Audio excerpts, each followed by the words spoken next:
નમસ્કાર ગુજરાત દેશ દુનિયાના અને ગુજરાતને લગતા તમામ મોટા સમાચાર જોવા માટે આપણી ચેનલ પર કે ગુજરાતીને સબસ્ક્રાઇબ વિડીયોને લાઇક કરવાનું ના ભૂલજો ને વિડીયોને છેલ્લે સુધી જોતા રહેજો કેમ કે સમાચાર તમારા માટે થઈ શકે છે ખૂબ જ ઉપયોગી. તો આજના તાજા સમાચાર વિશે વાત કરવામાં આવે તો 2017મો હપ્તો જાહેર એટલે કે ભારત સરકાર મહાકક્ષા યોજના પ્રધાનમંત્રી કિસાન સન્માન નિધિ યોજના દેશભરના લાખો ખેડૂતોને લાભ લઈ રહ્યા છે મિત્રો.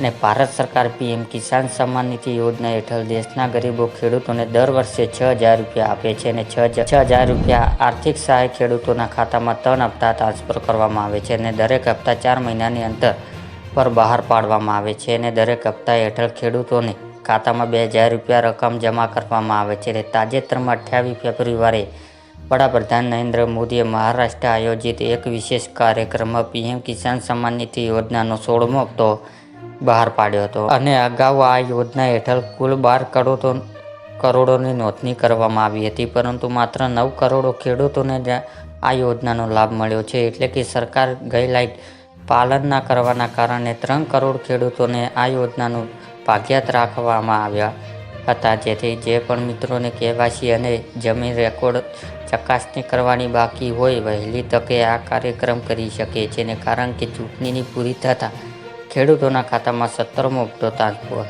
થઈ જશે. ત્યારબાદ મિત્રો બીજા મોટા સમાચારની વાત કરવામાં આવે તો ગાજવીજ સાથે વરસાદ પડશે એટલે કે હવામાન વિભાગે આજે ગુજરાતમાં 15 જિલ્લામાં વરસાદની આગાહી કરી છે. તે મુજબ આજે વલસાડ, ડાંગ, નવસારી, તાપી, નર્મદા, સુરત, ભરૂચ, વડોદરા, પંચમહાલ, દાહોદ અને છોટાઉદેપુરના ગાજવીજ સાથે હળવાની વરસાદની સંભાવના છે. તો સૌરાષ્ટ્ર, જૂનાગઢ, અમરેલી, ભાવનગરમાં અને ગીર સોમનાથમાં પણ વરસાદની આગાહી કરવામાં આવી છે મિત્રો. અને ગત રોજના પણ રાજસ્થાનમાં ઘણા વિસ્તારોમાં વરસાદનો માહોલ. ત્યારબાદ મિત્રો બીજા મોટા સમાચારની વાત કરવામાં આવે તો આંધી તોફાન ભયંકર આગાહી એટલે કે અરબી સમુદ્ર હવામાન દબાણ સર્જાયો છે અને દક્ષિણ મહારાષ્ટ્ર અને મુંબઈ સુધી સક્રિય રહેશે. તેમજ રોહિણી નક્ષત્ર પીમોન્સૂન એક્ટિવની અસર ગુજરાતમાં થશે અને દક્ષિણ ગુજરાતમાં ભાગોમાં ભારે પવન ફૂંકાશે. તેમજ નવસારી, પંચમહાલ, દાહોદના ભાગોમાં આંધી વંટોળ આવશે અને તેમજ ગુજરાતમાં ધમાકેદાર વરસાદની એન્ટ્રી થશે. તેમજ મિત્રો 12 જૂન સુધીમાં ગુજરાતમાં હળવાથી મધ્યમ વરસાદ